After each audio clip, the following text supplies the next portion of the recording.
y contento también de estar en nuestro querido Yurimaguas, mi pueblo, la tierra donde crecí, donde forjé mis valores de defender derechos, y hoy en el Congreso estamos haciendo nuestro trabajo. Por años, Hugo Alberto, y eso lo saben los miles de trabajadores de Loreto, de Alto Amazonas y del Perú, por años distintos gobiernos han incumplido con las deudas históricas, deudas públicas, deudas sociales, porque el Congreso siempre ha sido un antro de lobbies. El Congreso defendía intereses de los poderosos, y estoy orgulloso de ser parte de este Congreso corto, porque hemos dado la batalla, le hemos devuelto su identidad al Congreso, porque los congresos de la República, si bien es cierto, son impopulares, porque nuestra función básicamente es hacer leyes y la otra función es la fiscalización, pero nosotros lo que hemos hecho hoy día es devolverle su identidad al poder soberano, porque para ser congresista el pueblo elige a su representante, y ese Congreso tiene que aprobar leyes que finalmente el Estado las cumpla.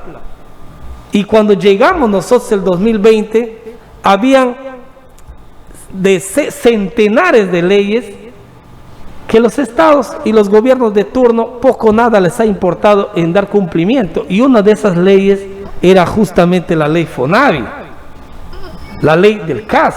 Mira, el año 2011 el Congreso aprobó la eliminación progresiva del CAS y empezaba a regir enero del 2012. Pasaron 9 años, han venido 3 gobiernos y ninguno los cumplió. Por eso este Congreso hoy tiene rostro popular, porque ayer una vez más hemos demostrado, y te quiero confesar algo, Hugo Alberto, que a pesar de la presión de los lobbies del Estado y de los bancos, no hemos cedido en nuestra posición firme de aprobar por insistencia en la Comisión de Economía la ley de la AFP, que permite a horas de celebrar el Día del Trabajo que los trabajadores puedan retirar hasta 17.600 soles. Ese está aprobado en la Comisión de Economía, todavía no en el Pleno.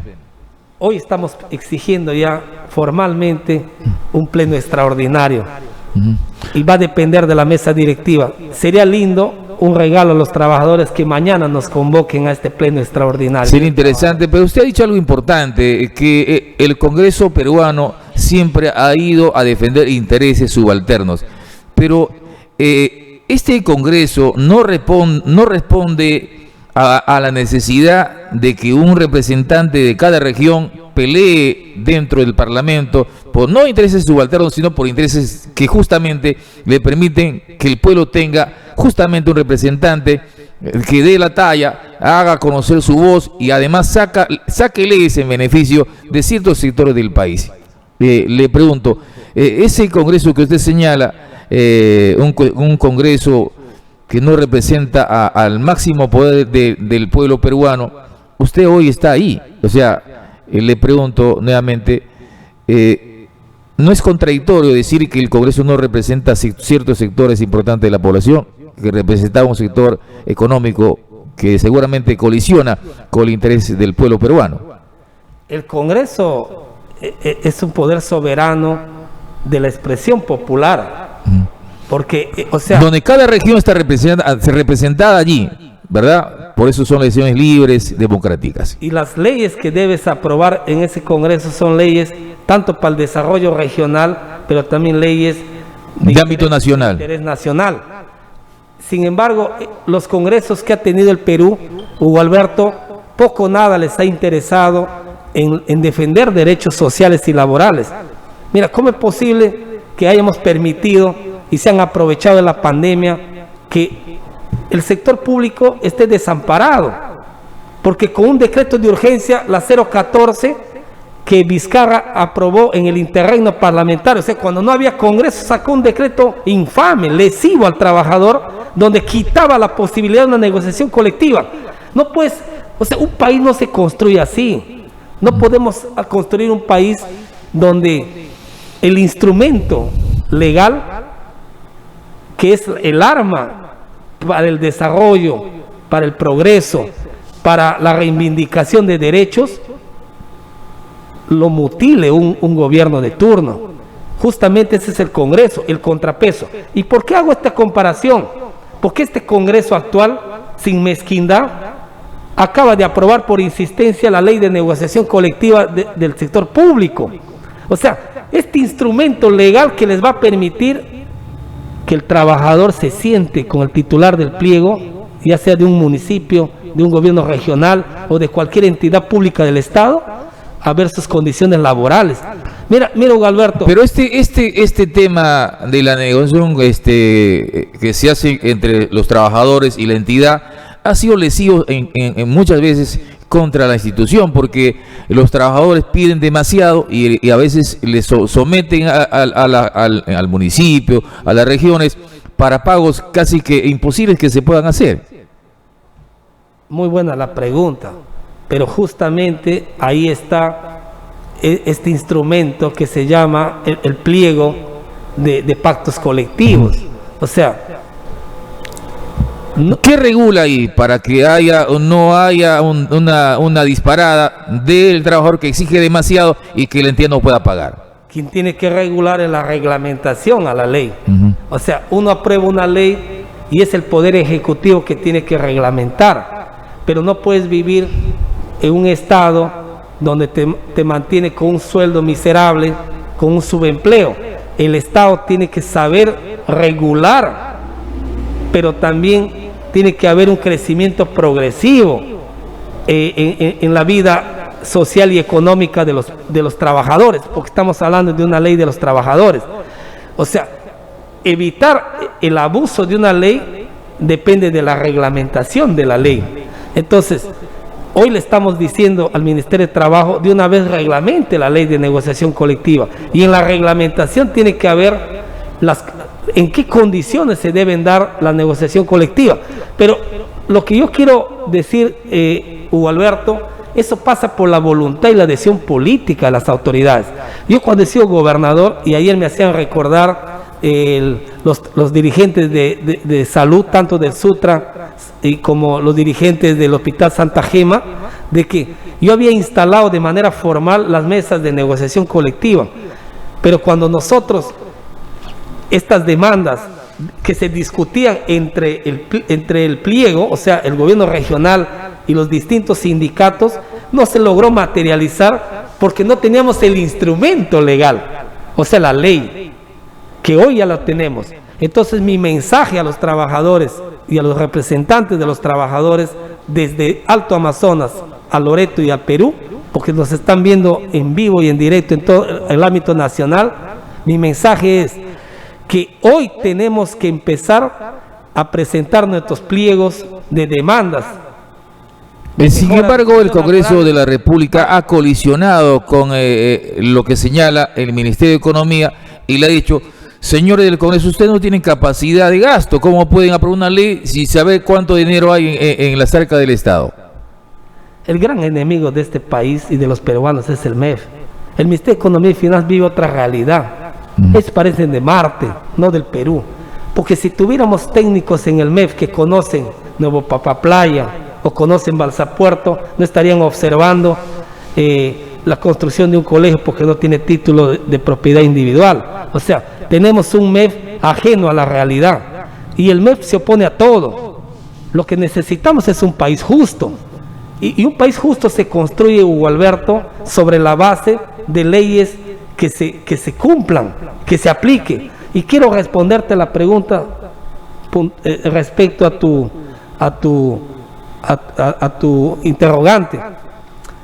El MEF no es que solamente se opone a la ley, sino que el propio Tribunal Constitucional, en la sentencia que da, para hacer una comparación en el caso de la ONP concluye la sentencia, o mejor dicho, resuelve su sentencia el TC, de que el Congreso no puede invadir competencias al Poder Ejecutivo. Le ha dado razones al Ejecutivo.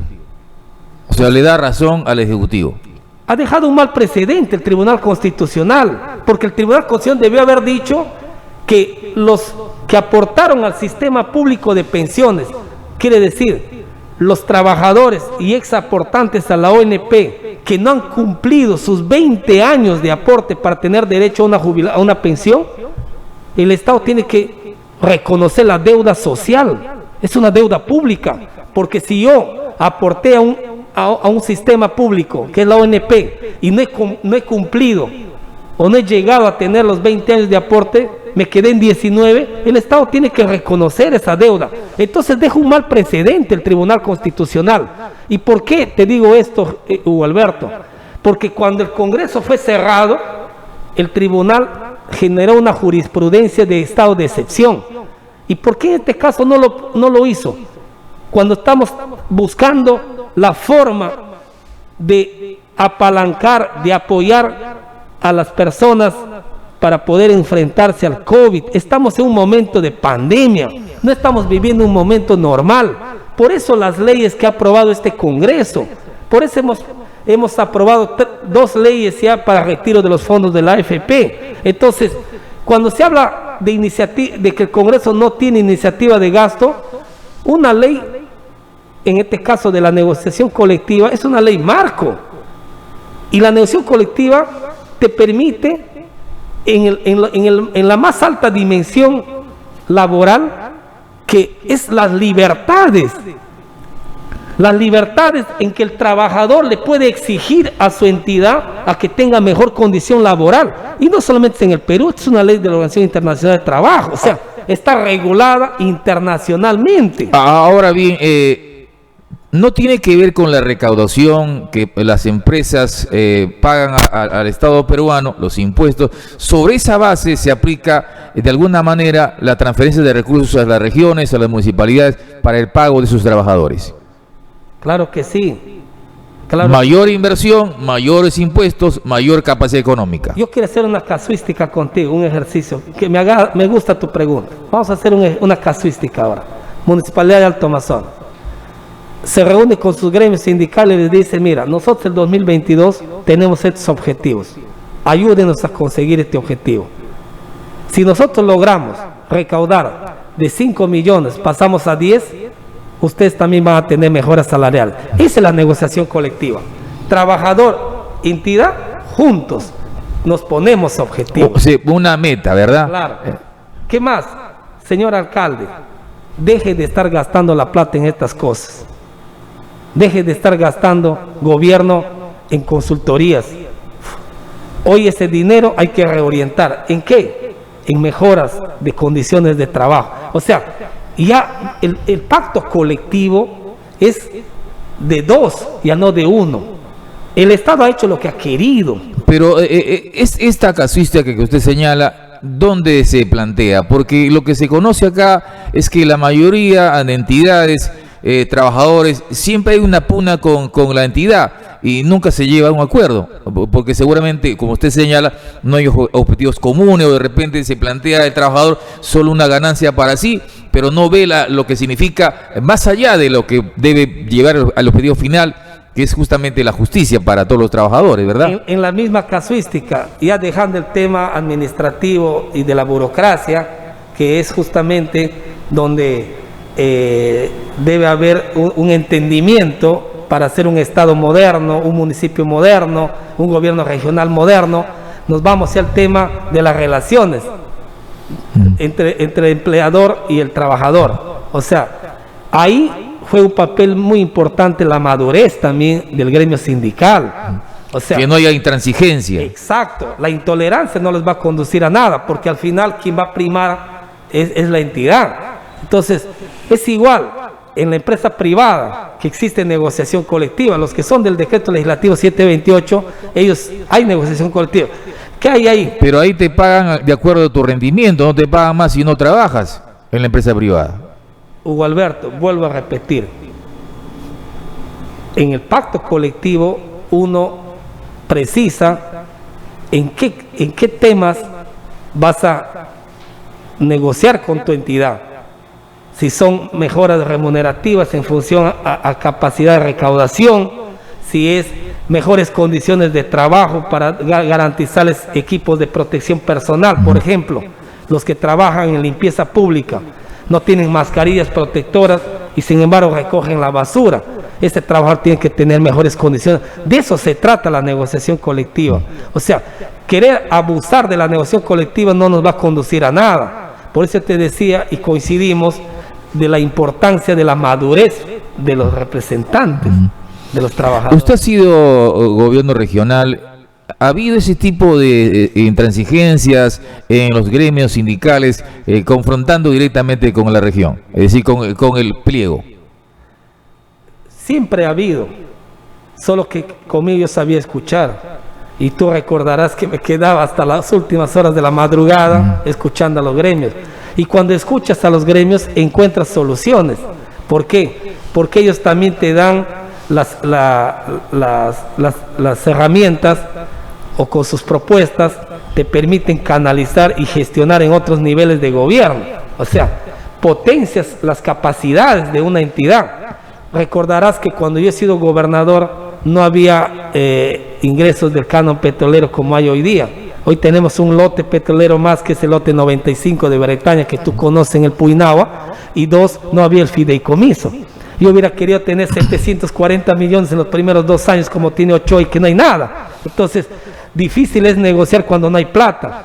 Entonces, pero la negociación colectiva que hemos hecho nosotros, lo hicimos por una voluntad política, pero también por un respeto a los trabajadores, porque no había otro camino, Hugo Alberto, porque cuando no tienes plata, los trabajadores y los representantes te van a entender, pero también es un impulso a ser un gestor, y eso hizo que nuestro gobierno, con poco, hemos podido cumplir muchas deudas sociales. Y ayer me reconocieron los trabajadores de salud de estos gremios sindicales de Alto Amazonas, diciendo que tú nos has pagado parte de la 037, y hoy día 2 años y medio no nos dan ni un sol, y hoy día tenemos más plata que ayer.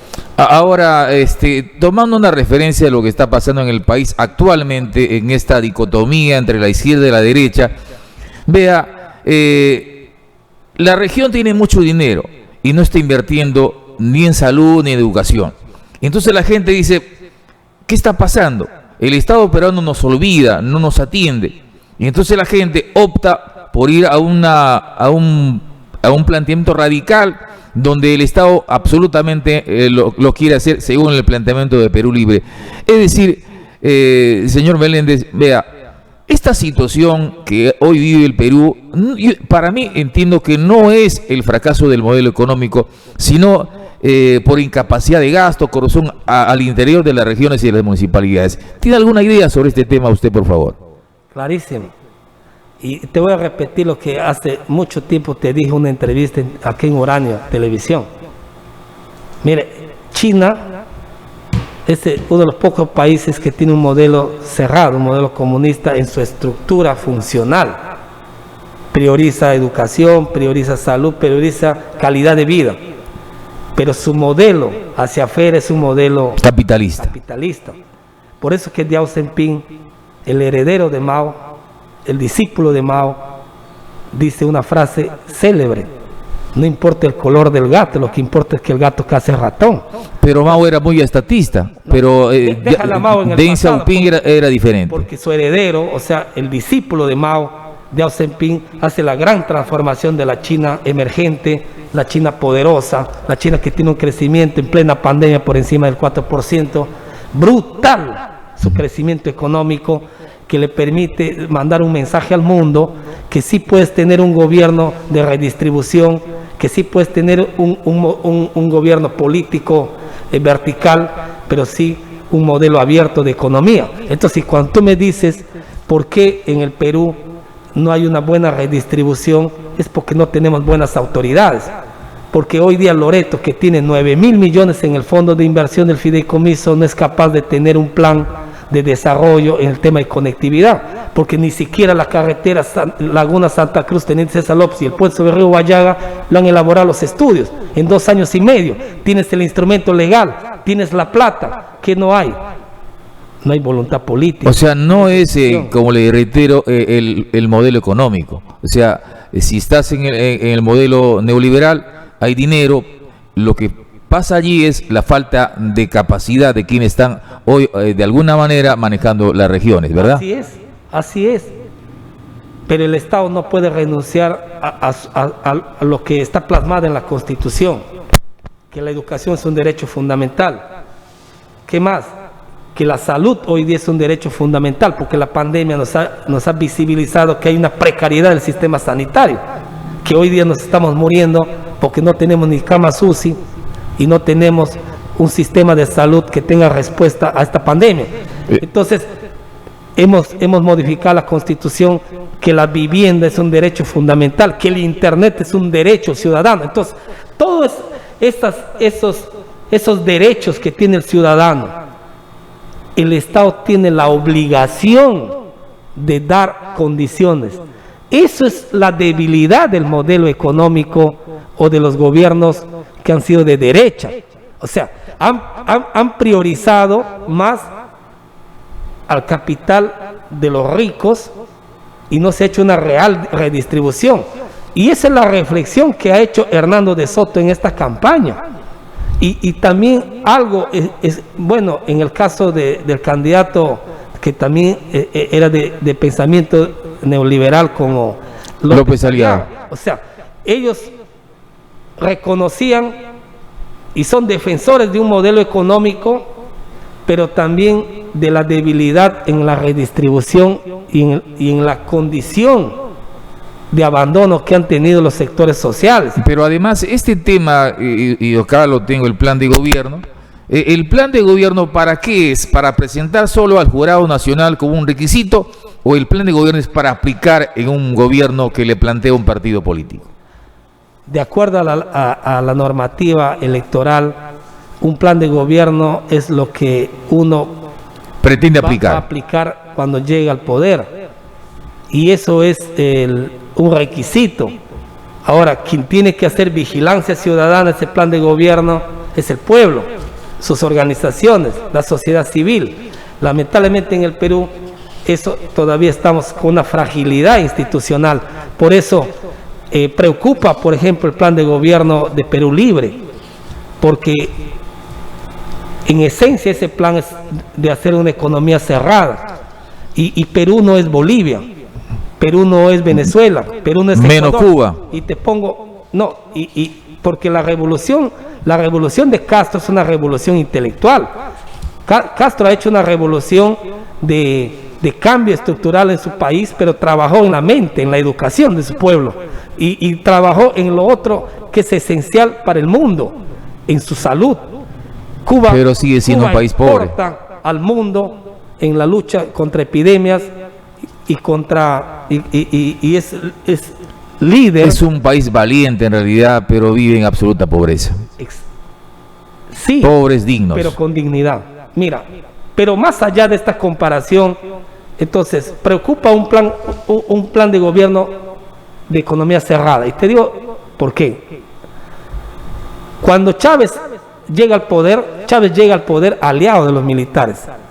Para los que no porque él era militar además. Chávez le entrega PDVSA a los militares, la empresa petrolera venezolana más poderosa de América y una de las más grandes del mundo, porque las reservas que tiene Venezuela en el Golfo de Maracaibo y parte del estado de Zulia, que es Maracaibo, pero también en el estado del oriente venezolano, que es el Tigre, le convierte entre los 10 países con mayor reserva petrolera. O sea, llega al poder entregando su empresa energética más importante del país.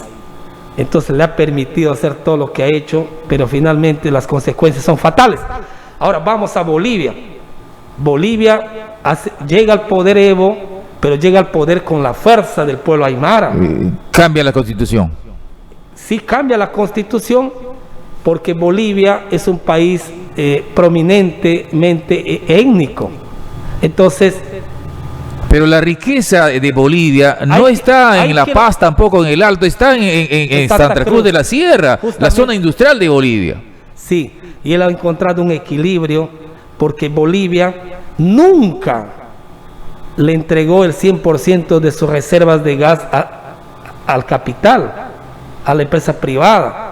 Entonces había un equilibrio. Entonces lo que hace Evo cuando nacionaliza el gas, dice: yo a partir de ahora yo voy a ser 50+1 el dueño y usted va a hacer la diferencia. Ninguna empresa se ha ido, por cierto. Y lo que dice un economista boliviano, lo hemos escuchado ayer también, eso es mentira, un mito para que la gente entienda que eso no fue lo que pasó en Bolivia. A eso quiero llegar, pues. O sea, nunca Bolivia ha manejado el 100% de sus reservas de gas. Siempre ha estado la empresa privada. O sea, ha habido un equilibrio entre la empresa privada y el Estado.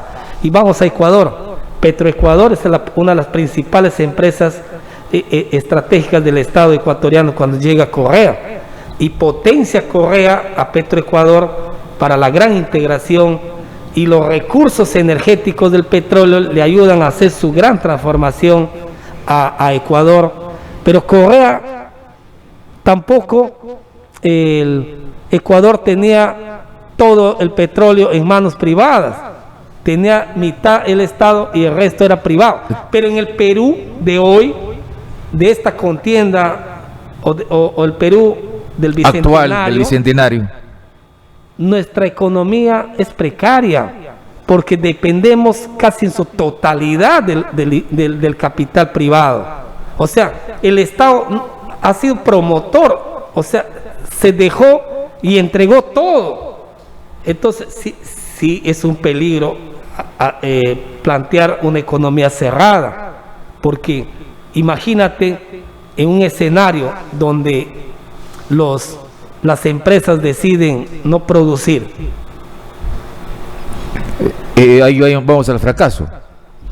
Una situación muy complicada, congresista Meléndez, pero este tema es un tema actual. Lo que no podemos dejar de mencionar, y yo he sido un abanderado de esto, que en el Perú de hoy hay enormes desigualdades. En el Perú de hoy hemos castigado derechos, hemos recortado derechos sociales y laborales a los peruanos, y lo que hoy necesitamos es recuperar esos derechos, y este Congreso lo está haciendo. ¿Usted cree que con un gobierno de Pedro Castillo, como usted dice, las brechas se van a cortar entre pobres y ricos? Yo lo que creo es que el pacto que tienen que hacer hoy estos dos candidatos es darle una atención prioritaria al cierre de desigualdades. Mira, porque es cierto, hoy día distintos gobiernos han hecho ensayos. Ollanta impulsó una serie de programas sociales al hombre ribereño, al hombre rural o al Perú rural, pero ¿cuál es hoy el balance de estos programas en la lucha contra la pobreza? Educación sigue siendo baja, la salud precaria. Entonces, estos programas que han venido importados desde el Banco Mundial, al final no están teniendo sus resultados, porque los pueblos siguen en pobreza, la desnutrición crónica se incrementa. Yo lo que sí soy un convencido es que en el Perú se tiene que hacer una gran descentralización, porque ese es el camino que nos va a permitir que los pueblos potencien sus capacidades.